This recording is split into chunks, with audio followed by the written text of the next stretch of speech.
This is your ultimate stop for everything sports. The Golden State Media Concepts Sports Podcast. Should I say more? From the NFL, MLB, the NBA to MMA, it's all in here. The Golden State Media Concepts Sports Podcast. Listen now.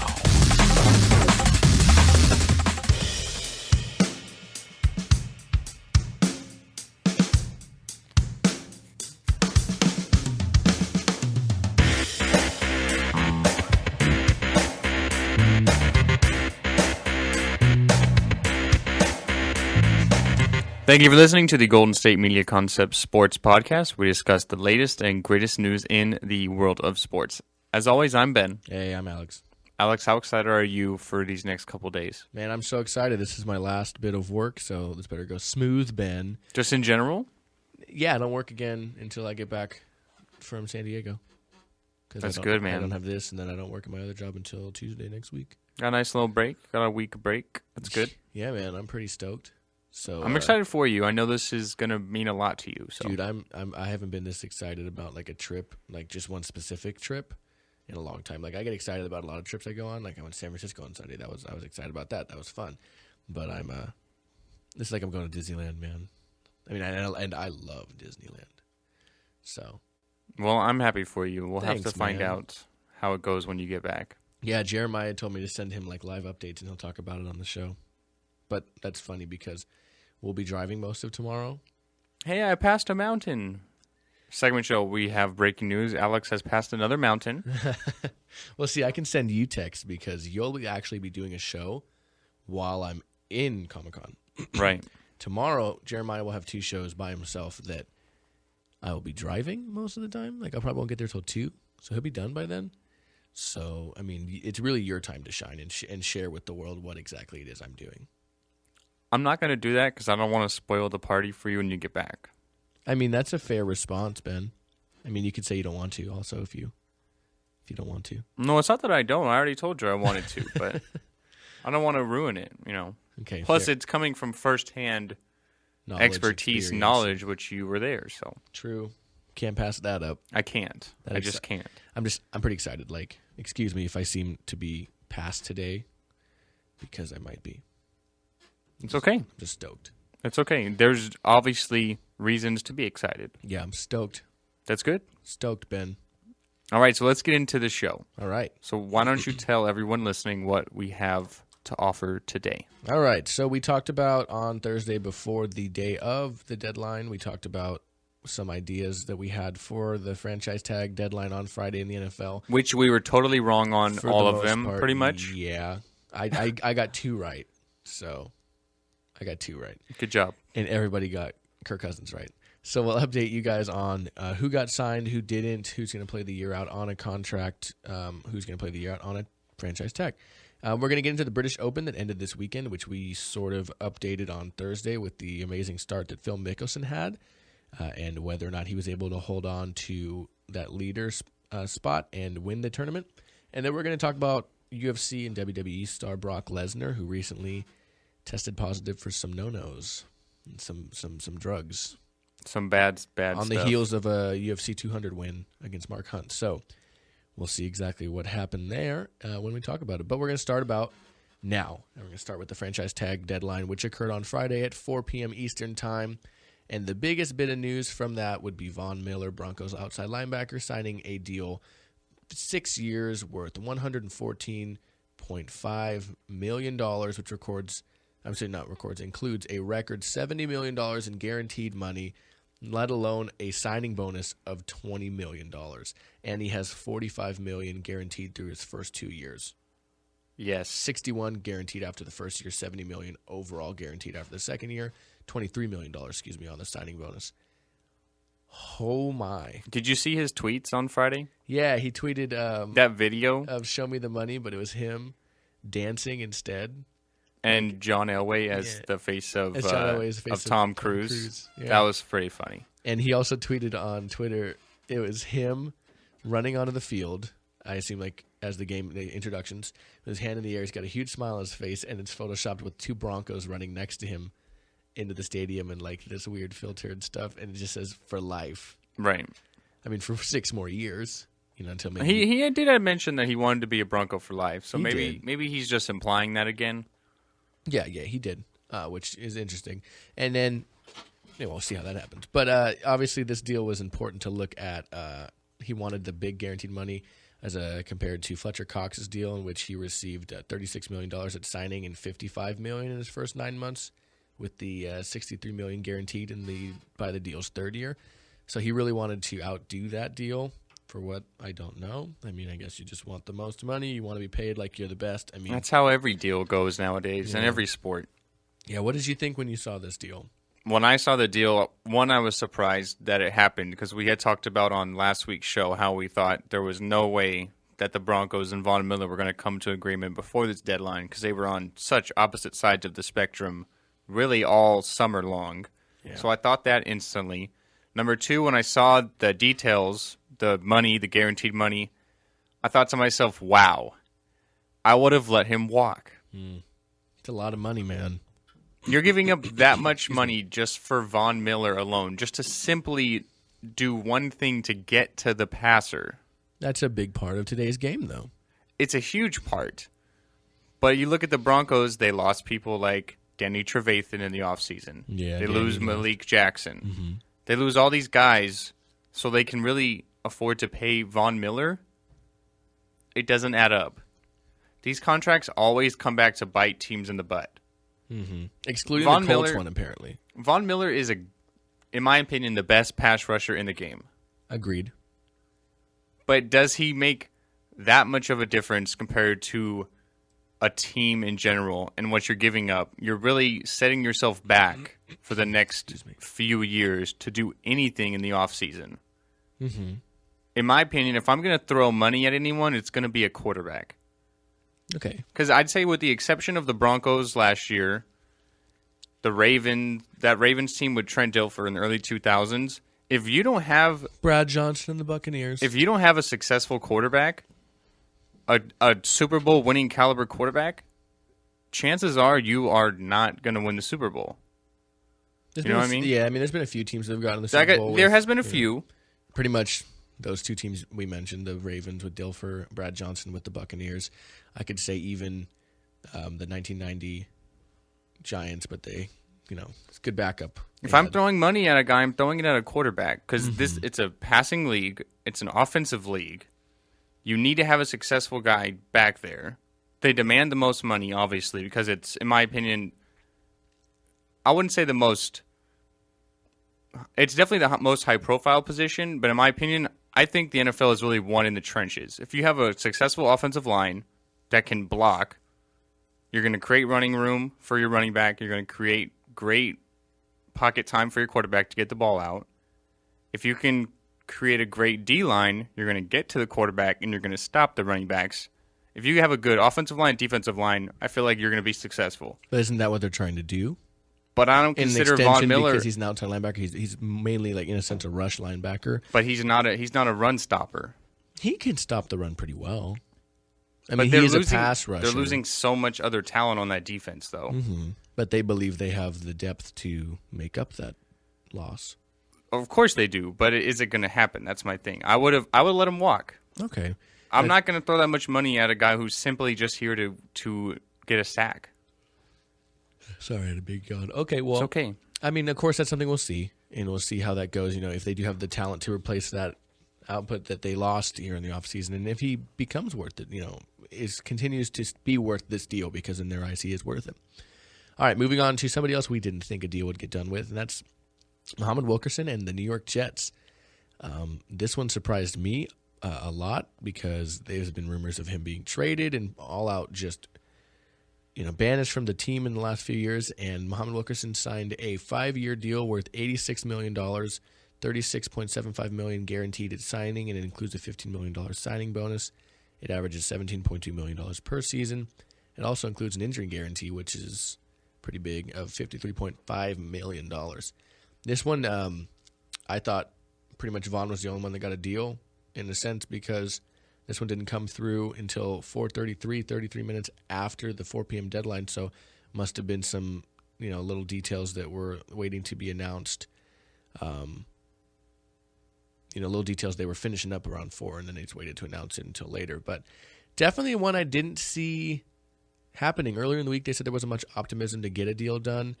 On Wednesday night, apparently the Jets emailed a proposal that intrigued Wilkerson, and then they offered their deal, which is a 5-year contract that he then counteroffered to a 6, but he was willing to consider 5 years because the numbers made more sense. So this one surprised me. What about you, Ben? Yeah, I agree. They have such a depth there at interior linemen. People like Sheldon Richardson, although he will be suspended for a few games. They have one game. They have Leonard Williams as well. A lot of young interior defensive linemen. Muhammad Wilkerson, he's a good player. He's still young. He's only been in the league since 2011. So he still has a bright future because he's not really going up there in age. Mm-hmm. I am surprised that they did this money on him when they do have that depth at interior lineman.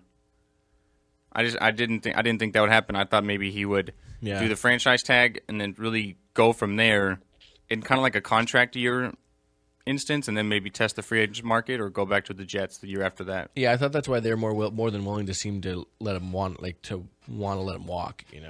They seem very willing to do so. So, it's definitely something that surprised me. I stopped looking at my phone and then checked my phone later and was like, oh man, I didn't see this happening. Who signed what? Oh, okay. I was surprised that Wilkerson did end up getting a deal. What do you think of Justin Tucker's deal with the Ravens? That was the next one I had, and that's kind of the only other signing there was. Justin Tucker, who is the second most accurate kicker in NFL history. He's hit 130 of 148 career attempts. He's only, I think, behind Dan Bailey of the Cowboys. Thunder good. Dan Bailey. Thunder down under Dan Bailey. But yeah, he agreed to terms on a 4-year deal. The amount wasn't originally disclosed, but Adam Schefter of ESPN reported to be worth about $16.8 million over 4 years, with $10.8 million guaranteed, which is the most guaranteed money for a kicker in NFL history. It also includes a $6 million, little $6 million signing bonus if you compare that to $23 million that Vaughn got. But he did say that he would. For a kicker though, he made some money.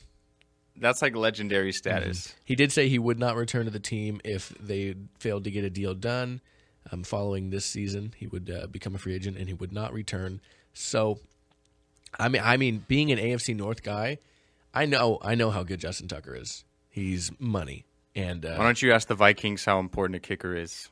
Hey, Blair Walsh is a good kicker. You leave that kid alone. Yeah, he's a good kicker, but the most important kick of his life, he butchered it. Would you have made that? I'm not a kicker though. I know. I'm just saying, I understand why he missed it. You know what I mean? Okay, Blair Walsh makes that kick probably at least 90 out of 100 times. Yeah, that's what I'm saying. They should have centered him on that. I don't know why they kept him on the left hash, but that is not something we need to talk about right now. But no, what I'm saying is this deal. I'm trying to compare it to Justin Tucker. Ask the Vikings how important a kicker is. You know what I mean? Blair Walsh is a good kicker. You leave that boy alone. Ask the Steelers. Are you understanding my point? Ask the Steelers how important a kicker is. You lose Sean Sweezum and you go through 3 kickers before you find one. And honestly, they lost 3 games because of their kicking last year. I'm trying to say that the value of a kicker in the NFL is not what it seems. It's honestly important. Yeah, 100% important. That's what I'm trying to say. Believe me, that's what I'm saying. Is I had this as a Steeler fan. They had Sean Sweezum, who was one of the more accurate kickers in the NFL, right? And then they lose him in the Hall of Fame game last year. And then they sign Garrett Hartley, who immediately gets hurt the next game against the Packers. And then they trade for Josh Scobie, who has a horrible start of the year. And like I said, that overtime game against the Ravens, they lost that game because of him, in my opinion. Lose. And then they signed Chris Boswell, who did nothing but make his first 3 attempts over 50 yards. And he's been money since they ended up letting Sweezum wasn't cleared to play. They ended up releasing him this offseason, and Boswell's the guy now. And they I think missed 2 kicks last year, and they're both over 45 yards, so it's not like they're easy kicks to make. As a Steeler fan and as a football fan, I know just how important kickers are because I saw both tails of it last year. So I agree, and I'm seeing that in the kind of division the Steelers play into with where Tucker is, a lot of these games are decided by 3 points, So it seems like every Ravens Steelers game is exactly. like 17-13, 16-13, 20-17. Yeah. Mm-hmm. Yeah. I mean that overtime game, Justin Tucker won it with a field goal. I find it interesting how the kicking element in the NFL has changed so much. It's almost like nowadays, if you're kicking a 40-yard field goal, it's like a chip shot almost. Yeah. You know what I mean? Like, you're expected to, like, hit that every time. Like, it takes a lot out of me to kick a 20-yard field goal. Like, I don't know how they get so much into it. It's like anything above 50 is like, okay, that's, give or take, not bad. But it's like 40, okay, that's a chip shot almost now. Yeah. It's like, look at the old Raiders teams of, like, the mid to late 2000s. Like 2006 to 2011 or something. Like, half the points they scored those games just because Janikowski was nailing 50-yarders. So, I think... the Raiders drafted Janikowski out of Florida. What was he, like a second or third round pick, I believe? I will tell you right now because we're going to move on from kickers. But, no, I completely agree with you that kickers are an important part of football. I think people are very quick. He was a first-round pick. Judge it, out of Florida State, actually. So you're very close. But, yeah, he was a first-round pick. He was number 17 overall. And, he's still on the team. That, how many first-round picks are still on the team from 2000 on any team currently?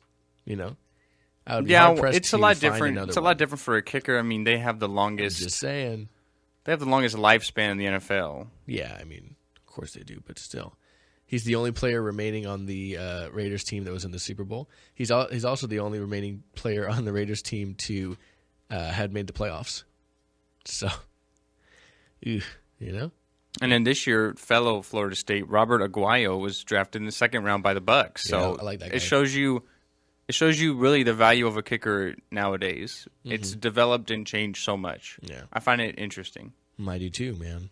Okay, real quick, we're going to take our first break, and then we're going to talk about a couple, pretty much two, honestly, notable names that failed to get a deal done before the deadline. So we'll be right back here at the Golden State Media Concept Sports Podcast. Don't go anywhere. Ben will be pretty sad if you do that. I will.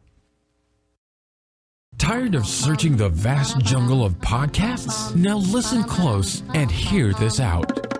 There's a podcast network that covers just about everything that you've been searching. Hey! The Golden State Media Concepts Podcast Network is here. Nothing less than a podcast bliss with endless hours of podcast coverage. From news, sports, music, fashion, cooking, entertainment, fantasy, football, and so much more. So stop lurking around and go straight out to the Golden State Media Concepts Podcast Network. Guaranteed to fill that podcast itch. Whatever it may be. Visit us at www.gsmcpodcast.com. Follow us on Facebook and Twitter, and download us on iTunes, SoundCloud, and Google Play.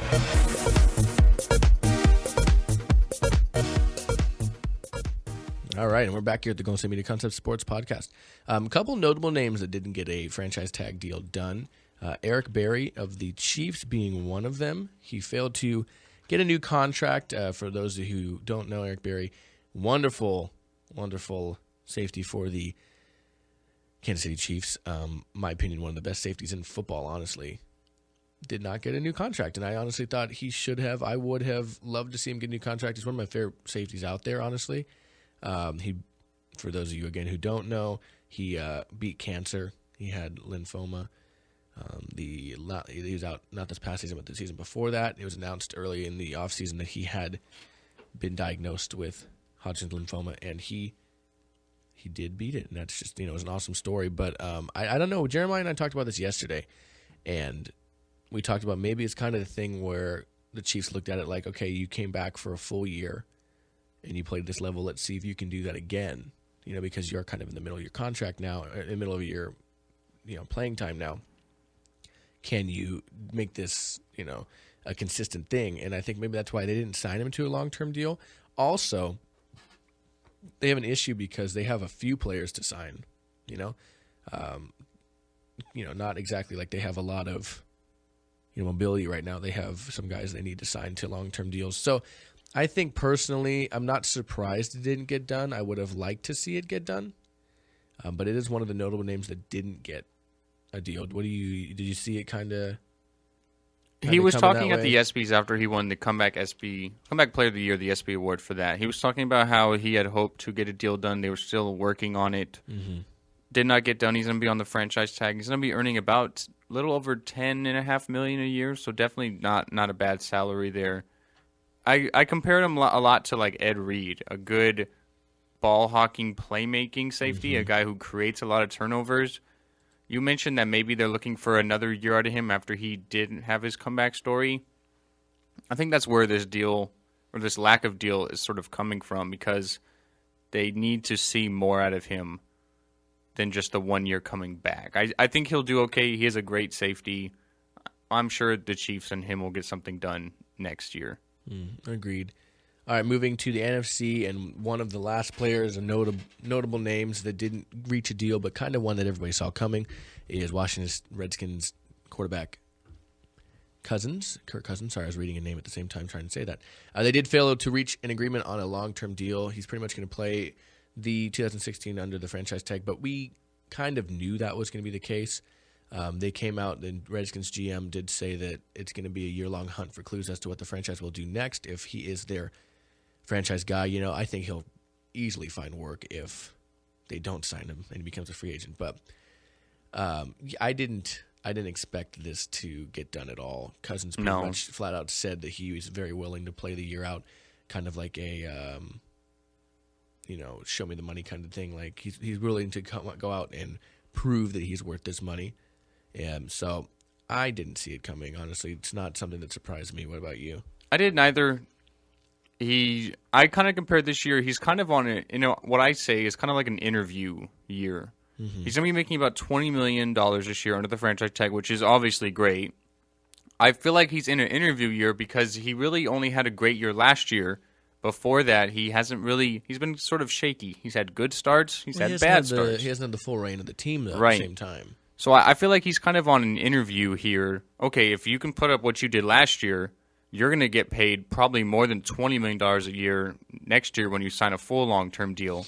Or if you kind of struggle again, you can kind of be in that middle there where I think he's still going to be a starting quarterback, but he's going to be earning that sort of like Ryan Tannehill, Andy Dalton number between the $14 to $18 million a year, where he could be earning something above 20 if he has another great year like he did last year. He led the NFL in completion percentage. He led them to an NFC East division title. So we'll have to see what Kirk Cousins does. I do like him. He's got some good pieces around him. Jordan Reed's a great tight end. Deshaun Jackson's a great vertical threat. Have to see how the Redskins do with Kirk Cousins under center again. Well, all right. I hate to say it, but I agree with everything you just said, Ben. That's a good thing. Why would you hate to say that? I don't actually hate to say it. All right, we're moving on from football to the British Open. And what we talked about last week, Phil Mickelson of the United States, hardcore lefty out there, he just started off to an amazing start at the first round of the U.S. Open. And what happened, Ben? He didn't win. Well, this might be the British Open, but this was really a two-horse race open. Mm-hmm. It was the Henrik Stenson, Phil Mickelson Open. Mm-hmm. In a way, I think this is really good for golf, though. How so? Think about golf in its prime. I'm going to say 10 years ago. Okay. When was golf popular? When Tiger Woods was in contention, right? Oh, I wonder. Yeah. Tiger Woods. Tiger Woods hasn't won a major, and now he's officially retired. So Tiger Woods is retired now. Okay. So he didn't win a major until the 2010 U.S. Open. So he hasn't won a major in 6 years now. Yeah. So now you don't really have that budding star like you did. Maybe you say Jordan Spieth if he's in contention. People are watching. Maybe Mickelson in this instance, but he's sort of going down. He's 46. Maybe Rory McIlroy, but he hasn't really turned on the jet since he had that great year a few years back. So golf's kind of lacking here. They don't really have a guy who, okay, wow, he's in contention. I need to watch. You know what I mean? So in this instance, going into the last round, you had Stenson, who was the winner, and you have Mickelson really battling it out in kind of like an 18-hole playoff because everyone else has no chance of winning. Mm-hmm. So you have this two-horse race going back and forth. That's great for golf because you have, wow, like, oh, my God, I need to watch. Like, one bad hole could really ruin it for someone. Stenson ran away with it in the last round. He goes 8 under in the last round. He ties the British Open record, which, along with Mickelson, who did that in round 1 at 63. Stenson had a great round. He had 10 birdies. Yeah, he bogeyed 2 holes. It's insane. The two of them combined for an eagle, 14 birdies, and 2 bogeys in the final pairing alone. Yeah, so Stenson wins at 20 under par. Mickelson comes second, 3 strokes behind at 17 under par. Then you don't have third place is J.B. Holmes at 6 under par. Yeah. So you have an 11-stroke difference between second and third. And you have a 14-stroke difference between first and third. Just crazy how these two were really back and forth, and Stenson really pulled away at the end. Mm-hmm. So this was great for golf. It was a great tournament. Really a lot of storylines. I did not expect to see, these two high of a rounds with the course conditions there at Royal Troon in Scotland, because a lot of times with the British Open you have the crazy wind gusts of like 20, 25 miles per hour. You have really deep bunkers, so the courses are a lot more difficult. Mm-hmm. And it was a feel-good story also. After the match did end, Stenson did tell Mickelson, thank you very much for a great fight, but he ended his speech by saying on the 18th green that he's dedicated the victory to a close friend who died of cancer the day before the Open started. He said, I feel like he's been with me all week. Mike, this one's for you. Mike Gerbich was his friend, is a pal of his and his wife when they lived in Dubai, and they used to play golf together. So that's quite a feel-good story there, if you ask me. Definitely. But, I mean, Mickelson didn't go down easy either. He narrowly missed an eagle putt on the 16th hole, and it kept Stenson just 2-shot lead on him from an up-and-down birdie. But, man, it was fun to watch, I'll tell you that. It was back and forth. It was great golf. Like, it's watching them say you weren't paying attention to the score and say you weren't keeping track of the score. You would think they were like in a virtual tie or something, because it was just like, oh, this guy makes a shot. Oh, he makes a shot over here. It's like when you watch basketball and they just go back and forth making shots, and you're like, oh, what's the score? Like, this must, it must be great. If you weren't paying attention, it was just all you were watching. It was two great golfers. I feel really good for Stenson. It's his first major tournament victory, so that's great for Stenson. I feel really bad for Phil Mickelson, though. He is 46, as I mentioned. He's going up in age, so he's kind of obviously on the downward slope of his career. He would have won all but 4 British Opens with his score. Mm-hmm. Just so happened that Stenson had a better tournament. Yeah, and Stenson became the 9th golfer to win his first major at age 40 or older. The oldest being 45 years old, and Jerry Barber in 1961. Mickelson would have been older than all of those, though he is not looking for his first major. He is looking for just one more of the many he has won. And Phil Mickelson, so many second-place finishes in majors, so he could have had so much more had he just played a little better. Yeah. And before we move on to J.B. Holmes, who did finish in third there, he's 14 shots behind, was quoted as saying, those guys are playing a different golf course than everyone else. They totally destroyed that course. Mm-hmm. They just played something different, man. It was nice to see. Honestly, it's a great storyline for golf coming off the U.S. Open, where they had that turmoil there with Dustin Johnson and the whole, is he a stroke ahead or a stroke behind, or did he hit the ball in accident? Did it move? It's a good storyline for golf. I mean, and it was in a.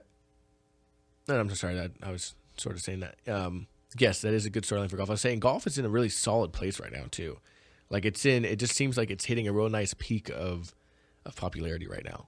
So it's something that is it's fun to see, for those that like golf. My dad's a big, he likes golf, so it's nice to see. I like hitting golf balls. I like to golf. Do you golf? Not so much anymore. I used to golf a lot when I was younger. We should golf sometime, Ben. I don't even think I have golf clubs. I'd have to borrow mine. Okay, or you can rent some. No, I wouldn't want to do that. Well, if you break the rented ones, it's not a big deal. If you break mine, it's a bigger deal. Well, I'll make sure I don't do that. Okay. So we're going to take our last break here at the Golden State Media Concept Sports Podcast, and we have our last bit of news for the day on Brock Lesnar and something that he did that you're not supposed to do. So we'll be right back here at the Golden State Media Concept Sports Podcast. Always on the go, but the day just won't be one without your Hollywood fix. Let Golden State Media Concepts Entertainment Podcast take care of that. Jordan and Keith is Entertainment Tonight meets Access Hollywood. I'm Jordan. The guy laughing, that's Keith. Yeah, I'm Keith. An all-inclusive look of pop culture. Man, it just ends every time. It just stops. All right. Well, hey, Ben, we got some last bit of the news of today. You want to throw it to the UFC and... We're gonna kick it. We're gonna kick it over to the UFC. That's not bad. Because they have the kicks. They kick. Okay, that's not bad. Let's tell the folks what we're talking about. So we're talking about Brock Lesnar. So news before the weekend broke that Brock Lesnar was actually flagged by the USADA for a banned substance stemming from an out of competition drug test collected on June 28th after or prior to his match with Mark Hunt, his bout that he won a unanimous decision over Mark Hunt at UFC 200 on July 9th. This is the 8th time he's been tested in 35-day period before his UFC announcement. According to reports, Lesnar passed multiple tests collected by the USADA, which oversees the drug testing procedures for UFC athletes prior to the flag sample. So this is just the one bad sample he had, Alex. Yeah. Interested to find out what exactly it is. You know, what's going on? Yeah, we really don't know right now. It's been kept private by the USADA. I'm sure eventually we'll figure something out. So It's not a good look for the UFC. There's two of your biggest stars back-to-back, you know. Yeah, two of their biggest stars, both with bad news, bad test samples. Yeah, that's John Jones before UFC 200, and now we have Lesnar after. Yeah, that's not a good.